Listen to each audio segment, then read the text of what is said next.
ബിസ്മില്ലാ വസ്സലാത്തു വസ്സലാമു അലാ റസൂലില്ലാ റബ്ബി ഇശ്റഹ് ലി സദ്രി വയസ്സിർ ലി അംരി വഹ്ലുൽ ഉഖ്ദതം മിൻ ലിസാനി യഫ്ഖഹു ഖൗലി റബ്ബി സിദ്നാ ഇൽമൻ നാഫിഅ റബ്ബി സിദ്നാ ഇൽമൻ നാഫിഅ റബ്ബി സിദ്നാ ഇൽമൻ നാഫിഅ ആമീൻ യാ റബ്ബൽ ആലമീൻ. ബിസ്മില്ലാഹിർ റഹ്മാനിർ റഹീം. യാ അയ്യുഹല്ലദീന ആമനൂ ലാ തഅകുലൂ അംവാലകും ബൈനകും ബിൽബാതില ഇല്ലാ അൻ തകൂന തിജ്റതൻ അൻ തറാളിം മിൻകും വലാ തഖ്തുലൂ അൻഫുസകും ഇന്നല്ലാഹ കാന ബികും റഹീമാ. ബഹുമാനപ്പെട്ട, ഏറെ പ്രിയപ്പെട്ട എൻ്റെ സഹോദരിമാരെ, അസ്സലാമു അലൈക്കും വറഹ്മത്തുള്ളാഹി തആല വബറകാതുഹു. ഞാൻ സുഹൈന ഫ്രം ബാംഗ്ലൂർ. സ്വദേശം മലപ്പുറമാണ്. ഞാനൊരു ഓൺലൈൻ സ്കൂളിൻ്റെ ഫൗണ്ടറാണ്. അൽഹംദുലില്ലാ, വളരെ റാഹത്തായി പോകുന്നു. എല്ലാവർക്കും റാഹത്താണെന്ന് വിശ്വസിക്കുന്നു. ഇന്ന് എൻ്റെ വിഷയം ആത്മഹത്യ, സൂയിസൈഡ്, ഞാനൊരു മുസ്ലിമോ എന്നതാണ്. ഇങ്ങനെ ഒരു ടോപ്പിക്ക് വായിച്ച സമയത്ത് നിങ്ങൾക്ക് ഒരു ഇൻകംപ്ലീറ്റ് ഫീല് വന്നിട്ടുണ്ടാവുമെന്ന് എനിക്ക് തോന്നുന്നു. ഒരു പൂർണ്ണതയില്ലാത്തതുപോലെ. അതായത് ആത്മഹത്യ എന്ന് എഴുതിയിട്ട് പിന്നെ എഴുതിയിട്ടുള്ളത് ഞാനൊരു മുസ്ലിമോ എന്നാണ്. ഒരു കണക്ഷൻ ഇല്ലാത്ത പോലെ അല്ലെ? യെസ്, ഇതിന്റെ പൂർണ്ണ രൂപമാണ് ഞാൻ ഇവിടെ സംസാരിക്കാൻ ഉദ്ദേശിക്കുന്നത്. ഇൻഷാ അല്ലാഹ് ബില്ലാഹി തൗഫീഖ്. എൻ്റെ ഒരു കഥയാണ് ഞാനൊരു മുസ്ലിമായിട്ട് ഞാൻ ചിന്തിച്ച ഒരു തെറ്റ്. ഞാൻ ഒരിക്കൽ ആത്മഹത്യയെ കുറിച്ച് ചിന്തിച്ചപ്പോൾ ഉണ്ടായ ഒരു കഥ. ഒരു മുസ്ലിമായ ഞാൻ ഒന്നോ രണ്ടോ തവണ ആത്മഹത്യക്ക് മുതിർന്നു എന്ന് പറഞ്ഞാൽ, നമ്മൾ ഓരോരുത്തരും ജീവിതത്തിൽ പല രീതിയിലുള്ള പരീക്ഷണങ്ങൾ നേരിടേണ്ടി വന്നിട്ടുണ്ടാവും അല്ലെ?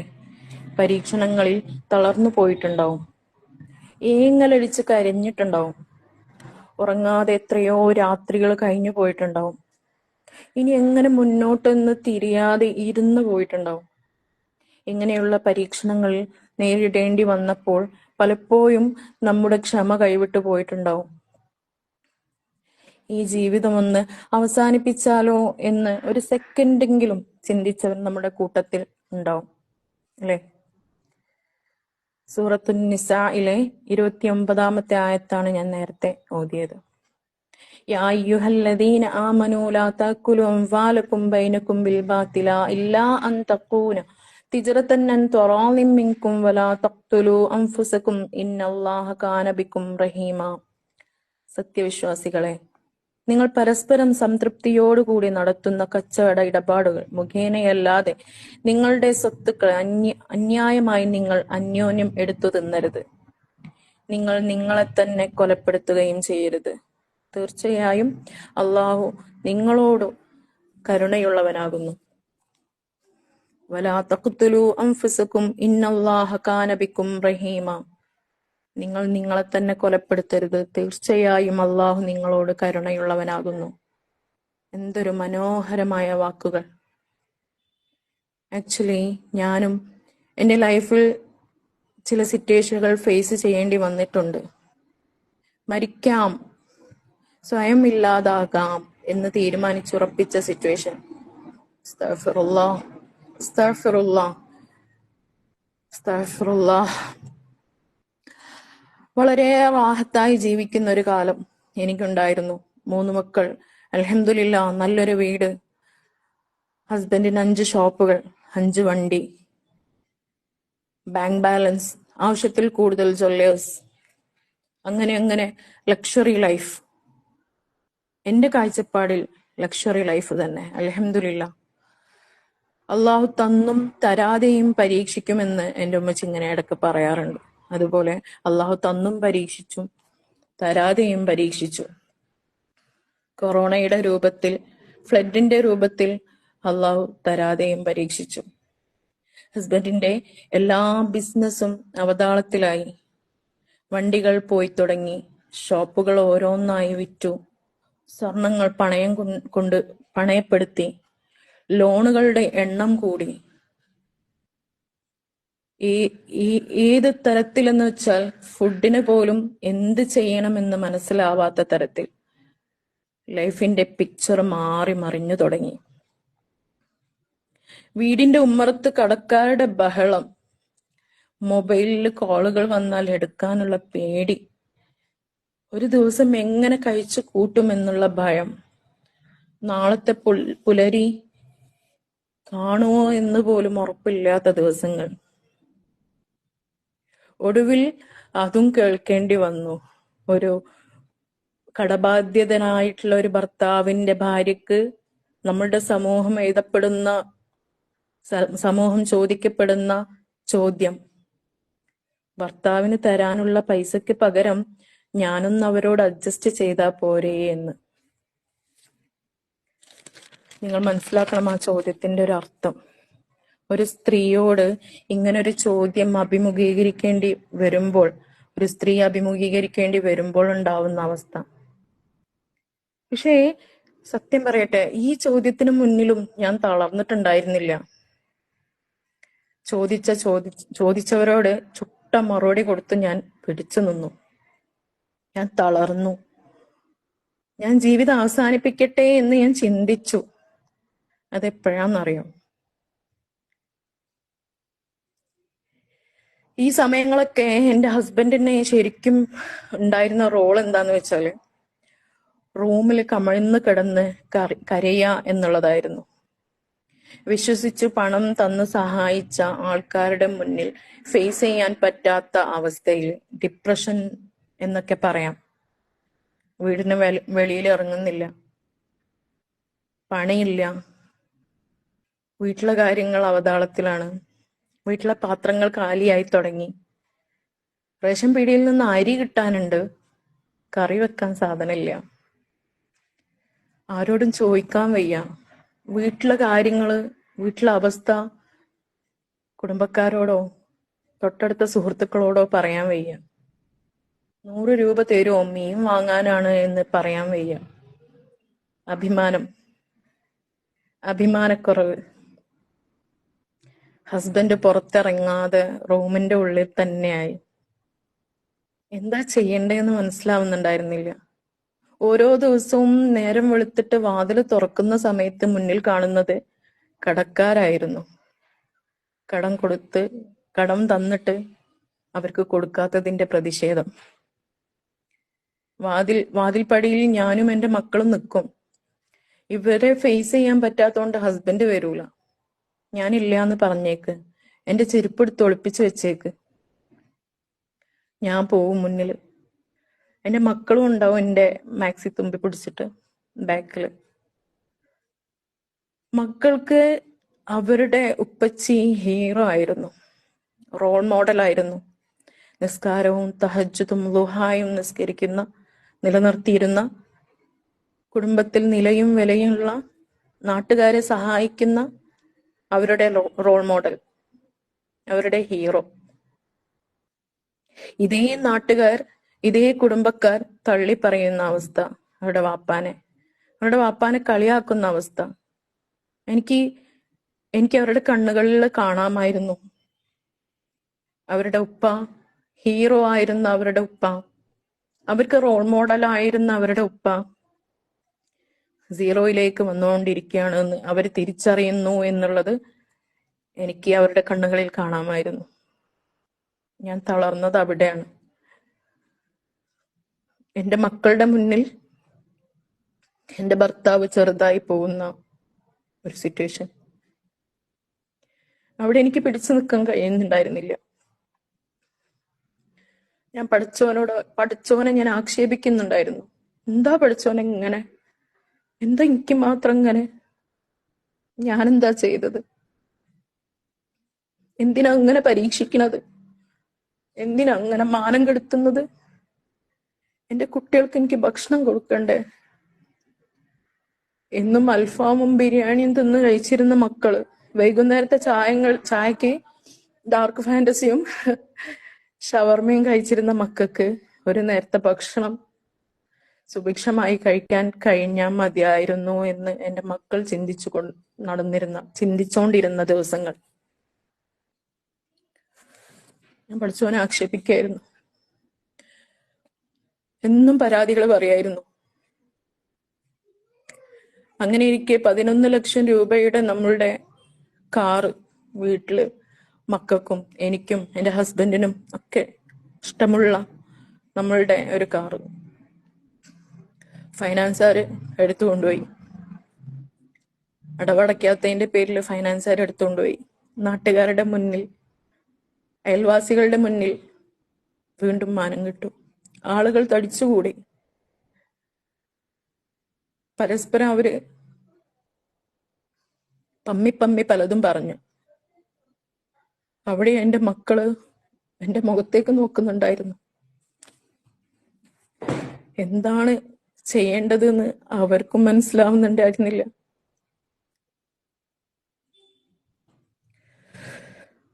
മക്കൾ തിരിച്ചറിഞ്ഞു തുടങ്ങി നമ്മളുടെ ലൈഫ് ഇനി എന്തായിരിക്കുമെന്ന് ആർക്കും ആൻസർ ഇല്ലാത്തൊരു അവസ്ഥയാണെന്ന്. അങ്ങനെ ഈ കാർ എടുത്തു കൊണ്ടുപോയ ദിവസം അസറിന്റെ സമയമാണ്. മക്കൾ കരഞ്ഞു ഉറങ്ങി. 3 പേരും ഉറങ്ങി. ഞാനും എൻ്റെ ഇക്കയും മാത്രം. കുറെ സംസാരിച്ചു. കുറെ ചോദ്യങ്ങൾ ഉണ്ടായിരുന്നു. കുറെ ഉത്തരങ്ങളില്ലാത്ത ചോദ്യങ്ങളായിരുന്നു. ഞാൻ എൻ്റെ ഇക്കന്റെ വിരലുകളുടെ ഇടയിലൂടെ എൻ്റെ വിരലുകളും കൂട്ടിക്കോർത്ത് ചേർത്ത് പിടിച്ചിട്ട് ഞാൻ പറഞ്ഞു, ഇക്ക ഇനി എനിക്ക് പറ്റൂലട്ടാ, നമുക്കിത് അവസാനിപ്പിക്കല്ലേ നല്ലത്. ഇനി എന്നെ കൊണ്ട് പിടിച്ചു നിൽക്കാൻ കഴിയൂലട്ടാ, നമുക്ക് അവസാനിപ്പിക്കാം. എനിക്ക് മുഴുമിപ്പിക്കാൻ പറ്റുന്നുണ്ടായിരുന്നില്ല. മക്കളോ? അപ്പൊ ഞാൻ മക്കളെയും മുഴുമിപ്പിക്കാൻ പറ്റുന്നുണ്ടായിരുന്നില്ല. ഇക്ക ഒന്നും മിണ്ടിയില്ല. പക്ഷെ മുഖത്തൊന്നും എനിക്ക് വായിക്കാമായിരുന്നു, മതി, എല്ലാം അവസാനിപ്പിക്കാം, ഇനി എൻ്റെ മുന്നിലും മാർഗങ്ങളൊന്നുമില്ല എന്ന് എൻ്റെ ഇക്കാന്റെ മുഖത്തുനിന്ന് എനിക്ക് വായിക്കാമായിരുന്നു. ഇനി എങ്ങനെയാണ് ജീവിക്കേണ്ടത് എന്നുള്ളത് അറിയില്ല. അതുകൊണ്ട് ഇനി ഉണ്ടായിരുന്ന ഒരൊറ്റ ചോദ്യം ഇതായിരുന്നു, എങ്ങനെയാണ് അവസാനിപ്പിക്കേണ്ടത്? വിഷം കഴിച്ചാണോ? തൂങ്ങി മരിച്ചാണോ? അസ്തഗ്ഫിറുല്ലാഹ്. പെട്ടെന്നാണ് വീടിന്റെ ഒരു കോളിംഗ് ബെല്ല് കേട്ടത്. ക്യാമറയുടെ മോണിറ്ററിലൂടെ നോക്കിയപ്പോ കാന്റെ ഉമ്മ മലക്കനെ പോലെ എത്തിയതായിരിക്കാം. അല്ലെങ്കിൽ ഞാനൊരു മുസ്ലിം എന്ന് ഞാൻ അഭിമാനത്തോടെ ജീവിച്ചത് കൊണ്ടായിരിക്കാം. ഉള്ളിന്റെ ഉള്ളിൽ എവിടെയോ ഈമാന്റെ കണങ്ങൾ ബാക്കിയുള്ളത് കൊണ്ടായിരിക്കാം ആ ഒരു സമയത്ത് ഒരു കോളിംഗ് ബെല്ല് എൻ്റെ വീടിന് ഉണ്ടായത്. അതുവരെ ചിന്തിക്കാൻ പറ്റുന്നുണ്ടായിരുന്നില്ല, മരവിച്ചിട്ടുണ്ടായിരുന്നു എല്ലാം. ഉമ്മാനെ കണ്ടപ്പോ ഉമ്മാന്റെ ആ എൻട്രി വല്ലാത്തൊരു എൻട്രി ആയിരുന്നു. കുറെ സംസാരിച്ചു, കുറെ ആശ്വസിപ്പിച്ചു. ഉമ്മാനോട് ഞാൻ പറഞ്ഞിട്ടുണ്ടായിരുന്നില്ല ഇങ്ങനെയൊക്കെയാണ്, നമ്മളിങ്ങനെ ചിന്തിച്ചുകൊണ്ടിരിക്കുകയാണെന്ന്. പക്ഷെ കുറെ സങ്കടപ്പെട്ടു. കുറെ ഉമ്മ സംസാരിച്ചു, ആശ്വസിപ്പിച്ചു, ഉമ്മ പോയി. അതുവരെ ചിന്തിക്കാനുള്ള ശേഷി നഷ്ടപ്പെട്ടിട്ടുണ്ടായിരുന്നു. ഉമ്മ വന്നതിന് ശേഷം എന്താപ്പം ഞാൻ ചിന്തിച്ചത്, എന്താപ്പം നമ്മൾ സംസാരിച്ചത് എന്ന് ഞാൻ ആലോചിച്ചു. അപ്പൊ തന്നെ എൻ്റെ ഉമ്മാന്റെ കോൾ. ഈ ഉമ്മമാരല്ലെങ്കിലും അങ്ങനെയാണല്ലോ അല്ലെ. ഞാൻ കരഞ്ഞുകൊണ്ട് കുറേ ഉമ്മനോട് പറഞ്ഞു, ഇതൊക്കെ എന്താണമ്മ, എന്താ അങ്ങനൊക്കെ? അപ്പൊ ഉമ്മച്ചി പറഞ്ഞു, ഇതൊക്കെ പരീക്ഷണാണ് മോളെ, ഇതൊക്കെ പരീക്ഷണാണ്. അള്ളാഹു എന്തോ ഒരു നന്മ നിനക്ക് ഉദ്ദേശിച്ചിട്ടുണ്ട്.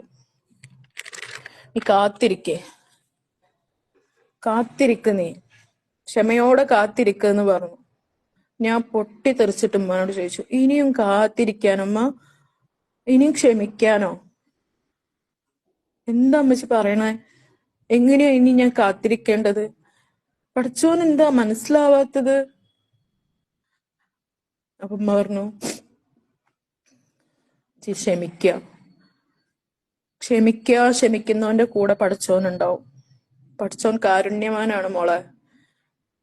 ശരി എന്താണെന്നുള്ളത് പഠിച്ചോൻക്കറിയാം. ഏത് സമയത്താണ് നിനക്ക് എന്താണ് വേണ്ടത് എന്നുള്ളത് പഠിച്ചോൻക്കറിയാം. ഇജ് എന്റെ അമ്മച്ചിനോട് പറയുന്ന പോലെ എന്റെ പഠിച്ചോനോട് പറയും, പഠിച്ചോൻ കാരുണ്യവാനാണ്. അപ്പൊ ഞാന് മടുത്തിട്ടുണ്ടായിരുന്നു അപ്പോഴേക്കും.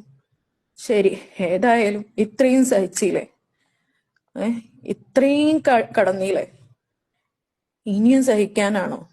ശരി, സഹിക്കാം. അങ്ങനെയായിരുന്നു പിന്നീടുള്ള ജീവിതം. നിസ്കാരങ്ങളിലൊന്നും ഞാൻ കൈ ഉയർത്തി ദുആ ചെയ്തിട്ട് പോലും ഉണ്ടായിരുന്നില്ല.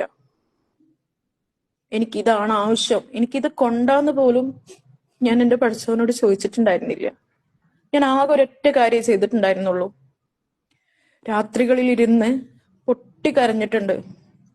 പൊട്ടിക്കരയുമ്പോ എന്റെ നാവിൽ ഒരൊറ്റ വാക്കേ ഉണ്ടായിരുന്നുള്ളൂ, അല്ലാ അല്ലാ അല്ലാ എന്ന്. അതായിരുന്നു എന്റെ ദിക്റ്.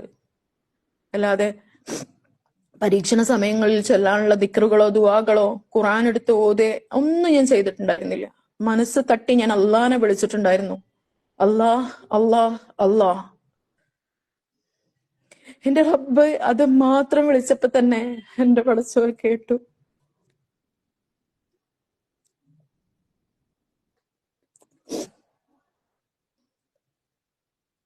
പിന്നീട് അള്ളാഹുവിന്റെ തീരുമാനങ്ങൾക്കനുസരിച്ച് ഞാൻ ഇങ്ങനെ ഒരു ഫ്ലോയിൽ ഇങ്ങനെ പോവായിരുന്നു, ഒരു ഒഴുക്കിൽ ഇങ്ങനെ ജീവിക്കാൻ തുടങ്ങി. ഒരു കാര്യം റബ്ബിനോട് ഞാൻ സത്യം ചെയ്തു, പഠിച്ചോനെ, മുസ്ലിം ആയിട്ട് ഞാൻ ഇനി മരിക്കൂ.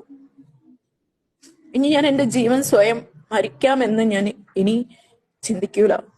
ഞാനിത് നിന്നോട് സത്യം ചെയ്യാണ്. അതിന്റെ കൂടെ ഒരു സത്യം കൂടി ഞാൻ ചെയ്തു, ഇനി ഞാൻ പലിശ എടുക്കൂല. എന്റെ ഇക്കാനെ കൊണ്ടും ഇനി ഒരു പലിശ എടുപ്പിക്കൂല. അങ്ങനെ ഞാൻ സത്യം ചെയ്തു പഠിച്ചവനോട്. പിന്നീട് ഒരുപാട് പരീക്ഷണങ്ങൾ നേരിടേണ്ടി വന്നിട്ടുണ്ട്. പക്ഷെ അള്ളാഹുവിനോട് കൊടുത്ത സത്യം, അള്ളാഹുവിനോട് ഞാൻ പറഞ്ഞ വാക്ക് എനിക്ക് പാലിക്കണമെന്ന് നിർബന്ധമായിരുന്നു, വാശിയായിരുന്നു, ശാഠ്യായിരുന്നു. വരുന്ന പരീക്ഷണങ്ങളിലെല്ലാം ഞാൻ ബോൾഡായി നിന്നു, സ്ട്രോങ് ആയി നിന്നു, പഠിച്ചവനോട് കൂടുതൽ അടുത്തു. അൽഹംദുലില്ലാഹ്. ഇപ്പൊ ഞാൻ ആ പരീക്ഷണങ്ങളെ പറ്റിയിട്ട് ആലോചിക്കുമ്പോ ഞാൻ ഭയങ്കര സന്തോഷവതിയാണ്. ശരിക്കും എന്താണ് ദീൻ, എന്താണ് പഠിച്ചോൻ, എന്താണ് ഖുറാനിലെ ആയത്തിന്റെ അർത്ഥം, എന്താണ് ഹദീസ് എന്നൊന്നും അന്ന് അറിയണ്ടായിരുന്നില്ല. നിസ്കരിക്കുന്നുണ്ടോ? ആ നിസ്കരിക്കുന്നുണ്ട്. ഖുറാൻ ഓതുണ്ടോ? ആ ഖുറാൻ ഓതുണ്ട്. ഇത് ശരിക്കും ഇസ്ലാമിൽ പറഞ്ഞതാണോ? അതൊന്നും ചിന്തിച്ചിട്ടുണ്ടായിരുന്നില്ല. ഖുറാന്റെ ആയത്തുകളുടെ അർത്ഥം എന്താണെന്നുള്ളത് തെരഞ്ഞു നോക്കിയിട്ടുണ്ടായിരുന്നില്ല, തഫ്സീറുകൾ എടുത്ത് നോക്കിയിട്ടുണ്ടായിരുന്നില്ല. പക്ഷെ അതിനൊക്കെ ഒരു അവസരം അള്ളാഹു തന്ന പോലെ അതിനായിരുന്നു എന്റെ ആ പരീക്ഷണങ്ങൾ എന്ന് എനിക്ക് മനസ്സിലായി. വീണ്ടും പരീക്ഷണങ്ങളുടെ മേൽ പരീക്ഷണങ്ങൾ. ഉണ്ടായിരുന്ന വീട് വിൽക്കേണ്ടി വന്നു, പോലീസ് സ്റ്റേഷനിൽ കയറി ഇറങ്ങേണ്ടി വന്നു. എന്തിനേറെ നാട്, വീട്, കൂട്ട്, കുടുംബം എല്ലാവരെയും ഉപേക്ഷിച്ച് നാട് വിടേണ്ടി വന്നു. അങ്ങനെയാണ് സുഹൈന ബാംഗ്ലൂരിലേക്ക് എത്തിയത്. സീറോയിൽ നിന്ന് തുടങ്ങണമെന്ന് എനിക്ക് ഉറപ്പായിരുന്നു. ഇപ്പൊ ഞാൻ നിൽക്കുന്നത് സീറോയിലാണ്, ഇനി ഞാൻ തുടങ്ങേണ്ടത് അവിടുന്നാണ് എന്നെനിക്ക് ഉറപ്പായിരുന്നു. ഹസ്ബൻഡിന് ഒരു ഹോപ്പ്, പ്രതീക്ഷ എന്ന് പറയുന്ന സാധനം നഷ്ടപ്പെട്ട അവസ്ഥയിലായിരുന്നു. പക്ഷെ എനിക്കുണ്ടായിരുന്നു പ്രതീക്ഷ, എന്റെ റബ്ബിന്റെ മേലെ എനിക്ക് പ്രതീക്ഷ ഉണ്ടായിരുന്നു. ഞാൻ നാട് ഉപേക്ഷിച്ച് ബാംഗ്ലൂരിലേക്ക് കയറി വരുന്ന സമയത്ത് ഞാൻ ഉറപ്പിച്ചൊരു തീരുമാനം എടുത്തിട്ടുണ്ടായിരുന്നു. ബാംഗ്ലൂരിൽ എത്തിയാൽ മറ്റുള്ളവരുടെ വീട്ടിൽ പോയി ജോലി ചെയ്താലും ശരി, എന്റെ ഇക്കാന്റെ കടങ്ങൾ വീടണം. പഴയ പോലെ നാട്ടിലും വീട്ടിലും അഭിമാനത്തിൽ എന്റെ ഇക്ക ജീവിക്കുന്നത് കാണിച്ചു കൊടുക്കണം. എന്റെ മക്കൾക്ക് എഗെയിൻ എന്റെ ഹസ്ബൻഡ് റോൾ മോഡൽ ആവണം, ഹീറോ ആവണം. അത് ഞാൻ ഉറപ്പിച്ചിട്ടുണ്ടായിരുന്നു. സ്ട്രഗിൾ ചെയ്തു, ഒരുപാട് സ്ട്രഗിൾ ചെയ്തു. ഞാൻ ഇല്ല ഇവിടെ തീർന്നു എന്ന് പറയുന്നിടത്ത് പടച്ചോൻ ഒരു വഴി കാണിച്ചു തന്നിട്ട്. ഞാനപ്പോ ഒരു ഓൺലൈൻ സ്കൂളിൽ വർക്ക് ചെയ്യുന്നുണ്ടായിരുന്നു. പക്ഷെ സാലറി ഇല്ലാത്തതിന്റെ പേരിൽ അതിൽ നിന്നും ഇറങ്ങേണ്ടി വന്നു. അപ്പോഴും ഞാൻ വിചാരിച്ചു കഴിഞ്ഞു, ഇനി ഞാൻ എവിടേക്കാ ജോലിക്ക് പോവാ? ചെറിയ പൈത മക്കളെ ഇട്ടിട്ട് ആര് വീട്ടിലേക്കാ പാത്രം കഴുകാൻ പോവാ? ആര് വീട്ടിലേക്കാ തുടച്ച് നന്നാക്കാൻ പോവാ? പക്ഷെ പഠിച്ചോൻ വഴികളിങ്ങ് തുറന്നു തരുമായിരുന്നു. അൽഹംദുലില്ലാ. പഠിച്ചോനോട് എന്നും പ്രാർത്ഥിച്ചിരുന്ന റബ്ബേ ഈ പരീക്ഷണങ്ങൾ തരുണ്ടോ ആയിക്കോട്ടെ, പക്ഷെ തളർത്തല്ല പഠിച്ചോനെ. നീ പറഞ്ഞ പോലെ എന്നെ കൊണ്ട് പറ്റുന്ന പരീക്ഷണങ്ങൾ നീ തന്നോ, സ്വീകാര്യമാണ്. അൽഹംദുലില്ലാ. ഞാൻ നിന്നിലേക്ക് കൂടുതൽ അടുക്കുന്നുണ്ട്.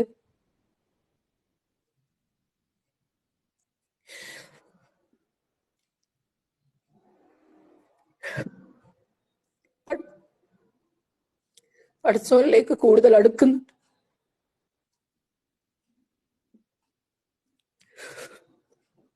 പരീക്ഷണങ്ങൾ സ്വീകാര്യമാണ് റബ്ബേ.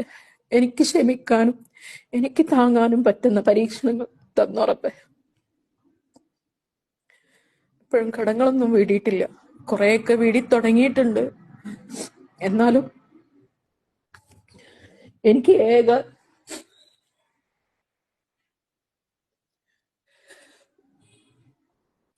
എല്ലാത്തിനും കരുത്തായി നിന്നിരുന്ന എന്റെ ഉപ്പാന്റെ മരണം, അടുത്ത പരീക്ഷണം. 5 മാസം മുന്നേ എന്റെ ഉപ്പ മരിച്ചു.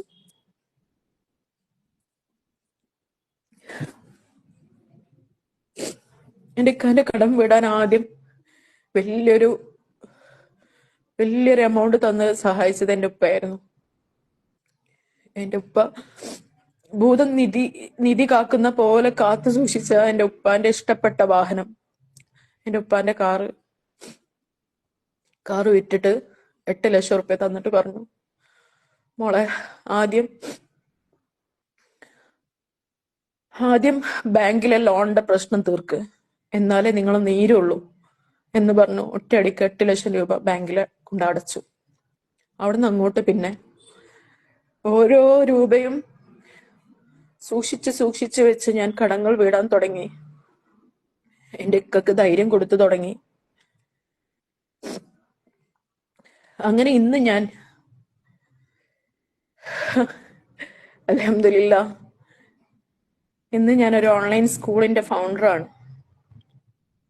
കുറെ ഉറക്കില്ലാത്ത രാത്രികളായിരുന്നു അധ്വാനത്തിന്റെ ഫലം. 70ഓളം കുട്ടികൾ പഠിക്കുന്ന സ്ഥാപനം. ഇന്ന് ഞാൻ ആ ആയത്തിന്റെ അർത്ഥം മനസ്സിലാക്കുന്നു. വലാ തഖ്തുലൂ അൻഫുസകും ഇന്നല്ലാഹ കാന ബികും റഹീമ. നിങ്ങൾ നിങ്ങളെ കൊലപ്പെടുത്തരുതേ, തീർച്ചയായും അള്ളാഹു നിങ്ങളോട് കാരുണ്യമുള്ളവനാകുന്നു. ഞാൻ ഇന്ന് ശരിക്കും ആ ആയത്തിന്റെ അർത്ഥം ഉൾക്കൊള്ളുന്നു. എന്റെ ഉമ്മച്ചി പറഞ്ഞ പോലെ എന്റെ റബ്ബ് എത്രത്തോളം കാരുണ്യവാനാണെന്ന് ഞാൻ ഇന്ന് മനസ്സിലാക്കുന്നു.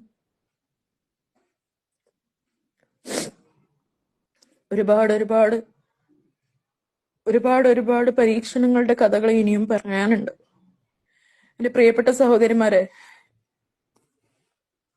എന്റെ ജീവിതമാണ് എന്റെ സർട്ടിഫിക്കറ്റ്, എന്റെ എക്സ്പീരിയൻസ് ആണ് എന്റെ സർട്ടിഫിക്കറ്റ്. അല്ലാതെ എഡ്യൂക്കേറ്റഡ് ആയിട്ടോ ഒരുപാട് കോഴ്സുകൾ കംപ്ലീറ്റ് ചെയ്തിട്ടുള്ള സർട്ടിഫിക്കറ്റ്സ് ഒന്നും എന്റെ കയ്യിലില്ല. എന്റെ ജീവിതമാണ് എന്റെ സർട്ടിഫിക്കറ്റ്സ്. ഞാൻ ഉറച്ചുറച്ചു പറയുന്നു, നിങ്ങളും പരീക്ഷണ ഘട്ടത്തിലൂടെ കടന്നു പോകുന്നവരായിരിക്കാം.